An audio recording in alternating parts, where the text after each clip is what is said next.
पुनः श्रोता। आइए इसी कवि और कवियों के ऊपर हम आज आपके समक्ष लेकर आए हैं क्लास 7 चैप्टर नंबर 4 हास्य बाल कवि सम्मेलन। जैसा कि आपके विद्यालय पीटी सवानी में पिछले साल हास्य बाल कवि सम्मेलन का आयोजन किया गया था, आप सभी छात्रों को यह पता होगा कि हास्य बाल कवि सम्मेलन क्या होता है। हास्य अर्थात हंसना, बाल बच्चों के द्वारा, कवि जो बाल रूप में कवि बनते हैं, वैसे प्रोग्राम का आयोजन, वही आज आपका चैप्टर है। आज हम अपने चैप्टर पे चलते हैं, देखते हैं क्या है। विविध वेशभूषा धारिण चत्वार बाल कवयः मंचस्य ऊपरी उपविष्टा सन्ति। विभिन्न प्रकार के वेशभूषाधारी, विभिन्न प्रकार के कपड़ों को धारण करके चार बाल कवयः बाल कवि मंचस्य मंच के ऊपर, स्टेज के ऊपरी अर्थात ऊपरी उपविष्टा बैठना सन्ति हैं। इस प्रकार से बताया गया है कि विभिन्न वेश को धारण करके, विभिन्न प्रकार के कपड़ों को पहन करके 4 बाल कवि जो हैं वह मंच के ऊपर, स्टेज के ऊपर बैठे हैं। अधः श्रोतारः हास्य कविता श्रवणाय उत्सुकता सन्ति कोलाहलं च कुर्वन्ति। अधः अर्थात नीचे, श्रोतारः सुनने वाले, ऑडियंस, हास्य कविता श्रवणाय, हास्य कविता को श्रवणाय मतलब सुन करके, उत्सुकता खुश, संति मतलब हैं, कोलाहलम आवाज कर रहे हैं, च और कुर्वन्ति मतलब करते हैं। इसमें बताया गया, पूरी पंक्ति का अर्थ देखेंगे कि अधः नीचे बैठे हुए सारे ऑडियंस, ये श्रोतागण हास्य कविताओं को सुनते हैं और खुश होते हैं, कोलाहलम और आवाज करते हैं। नीचे बैठे श्रोतारा जो श्रोतागण हैं वह हास्य कविता को सुनते हैं, खुश होते हैं और आवाज करते हैं। संचालक अलम कोलाहलेन अद्य परम हर्षस्य अवसरम यद अस्मिन् कवि सम्मेलने काव्यहंतार कालयापकाश्च भारतस्य हास्य कवि धुरंधरा समागता सन्ति। संचालक एंकरिंग, जो एंकरिंग करने वाला है वह कह रहा है अलम कोलाहलेन, आवाज मत करिए, आवाज मत करिए।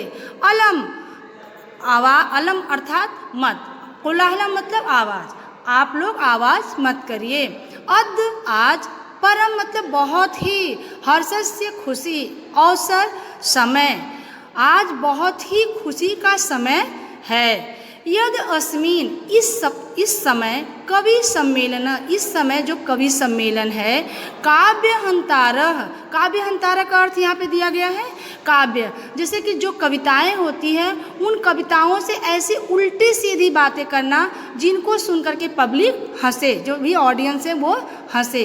कालयापकाश्च अर्थात समय को बिताने, काल मतलब समय, याप मतलब बिताना, और समय को बिताने वाले भारतस्य अर्थात भारत के, हास्य मतलब हंसाने वाले, कवि धुरंधरा मतलब प्रसिद्ध, समागता आए, संति मतलब हैं। पूरी पंक्ति का अर्थ देखेंगे, आप लोग आवाज़ मत करिए, आज बहुत ही खुशी का अवसर है।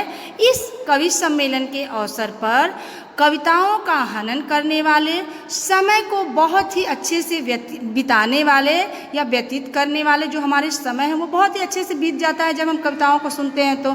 और भारत के प्रसिद्ध, बहुत ही माने जाने कवि हमारे बीच में आए हुए हैं। समागता मतलब आगे, एहि करतल ध्वनि नाम वयम एतेषां स्वागतम कुर्मः। एहि यहाँ पर करतल ध्वनि नाम अपने तालियों के द्वारा, करतल मतलब हाथ, ध्वनि नाम मतलब आवाज़, वयम एतेषां, वयम मतलब हम लोग, एतेषां मतलब उनका, स्वागत मतलब स्वागत, कुर्मः मतलब करेंगे।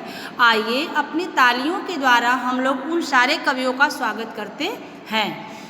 गजाधर कवि आते हैं, गजाधर जिनका नाम रहता है, वो कहते हैं सर्वेभ्यो अर्षिकेभ्यो नमो नमः। सर्वेभ्यो सभी को मेरा नमस्कार है, अर्षिकेभ्यो नमो नमः जिनको मेरी कविताओं में कोई इंटरेस्ट नहीं है, जो मेरी नीरस कविताओं को सुनने वाले हैं उनको भी मेरा नमस्कार है। प्रथम तावत अहम आधुनिकम वैद्यम उद्देश्यम स्वकीयम काव्यम श्रावयामि। वो करे प्रथम सबसे पहले, तावत मतलब मैं उनके बारे में, अहम मतलब मैं, आधुनिकम जो आज के समय के, वैद्य मतलब जो डॉक्टर हैं, उद्देश्य उनका क्या उद्देश्य है, स्वकीयम अपनी, काव्य मतलब कविताओं में, श्रावयामि सुनाना चाहता हूँ। फिर से देखेंगे इसके इस पूरी पंक्ति का अर्थ कि सबसे पहले मैं अपने कविताओं में आज के समय के जो डॉक्टर हैं उनका क्या उद्देश्य है, वो क्या करते हैं, उन सारी चीज़ों को मैं अपनी कविताओं के माध्यम से सुनाना चाहता हूँ। वैद्यराज कह रहे हैं, हे डॉक्टर नमस्तुभ्यम, आपको मेरा नमस्कार है।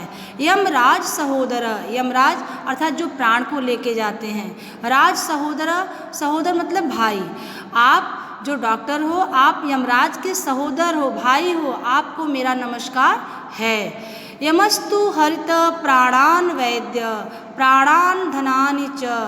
यमस्तु, यम जो होते हैं वो तो सिर्फ प्राण को हरते हैं, वैद्य लेकिन जो डॉक्टर होते हैं वह प्राणान धनानि च अर्थात और, वह प्राण को और धन को दोनों को हर लेते हैं या ले लेते हैं। सर्वे उच्च हसंती, और सभी लोग इस बातों को सुन करके तेज से हंसने लगते हैं, उच्च अर्थात तेज से हंसने लगते हैं। कलांतक, दूसरे कवि आते हैं कलांतक जिसका नाम रहता है अरे, बहुत आश्चर्य होकर बोलते हैं, अरे वैद्यास्तु जो डॉक्टर होते हैं सर्वत्र सभी जगह, परंतु लेकिन न ते मादृशा, लेकिन नहीं कोई भी मेरे जैसा, कुशला, कुशल मतलब सफल, जनसंख्या निवारणे पॉपुलेशन को कम करने वाला, ममापि काव्यम इदम श्रुण्वन्तु भवन्त। कह रहे हैं कि जो डॉक्टर हैं वो तो सभी जगह दिखाई देते हैं, पर मेरे जैसा कुशल कोई नहीं है जो कि जनसंख्या को, जो कि पॉपुलेशन को कम करने वाला है। ममापि काव्यम इदम, आइए मैं अपने काव्य में, मैं अपनी कविताओं में इस सारी चीज़ों को आपको सुनाता हूँ। भवन्तु मतलब आप लोगों को, श्रुण्वन्तु मतलब सुनाता हूँ। चिता प्रज्वलिता दृष्ट्वा वैद्यो विस्मयागताः, नाहं गतो न मे भ्राता कस्येदं हस्तलाघवम्। क्या कह रहे हैं वो, चिता, जलती हुई चिता। चिता किसको कहते हैं, जो मनुष्य जलने के बाद, जिस पे उनको जलाया जाता है मरने के बाद, उसको हम चिता कहते हैं। तो कह रहे हैं कि जब जलती हुई चिता को डॉक्टर देख रहा है तो कह रहा है कि चिता प्रज्वलिता, चिता को जलती हुई देख करके, दृष्टवा मतलब देख करके, वैद्यो डॉक्टर विस्मयागता बहुत ही आश्चर्यचकित हो जाता है। कह रहा है कि नाहम, ना मतलब नहीं, गतो मतलब गया, न मतलब नहीं, मैं मतलब मैं, भ्राता मतलब मेरा भाई, कस्येद्वम कस फिर कैसे, हस्तलाघवम किसके हाथ की सफाई है ये। वह डॉक्टर देखकर आश्चर्य होता है। दोनों पंक्तियों का अर्थ देखेंगे कि ना मैं गया और ना ही मेरा भाई यमराज यहाँ पे गया, तो यह आदमी कैसे फिर मर गया, यह किसके हाथ की सफाई है, कौन ऐसा कर दिया। सर्वे पुनः हसंती, सभी लोग ऐसा सुनते हैं और फिर से पुनः हंसना शुरू कर देते हैं। दूसरे कवि आते हैं तुंदिल, दूसरे कवि का नाम है तुंदिल। तुंदस्य ऊपरी हस्तम आवर्तयन, जो तुंदस्य कवि होते हैं वह, तुंदस्य मतलब होता है पेट, इसलिए उनका पेट बहुत निकला रहता है, इसलिए उनका नाम तुंदल रहता है। तो वो अपने पेट के ऊपर हाथ को घुमाते हुए, तुंदस्य ऊपरी, हस्त से मतलब हाथ, आवर्तयन मतलब घुमाते हुए कह रहे हैं तुंदिलो अहम भो, मैं तुंदिलो हूँ, मैं पेटूबा हूँ। ममापि इदम काव्यम श्रुण्वताम, मेरे काव्य को आप लोग सुनो। जीवने धार्यताम च, और जैसा मैं अपने आप को बताता हूँ आप वैसा ही अपने जीवन को धारण करिए, आप अपने जीवन में वैसा ही हो जाइए। कैसा बता रहे हैं, परा अन्नम प्राप्त्या दुर्बुद्धे माँ शरीरे दया कुरु।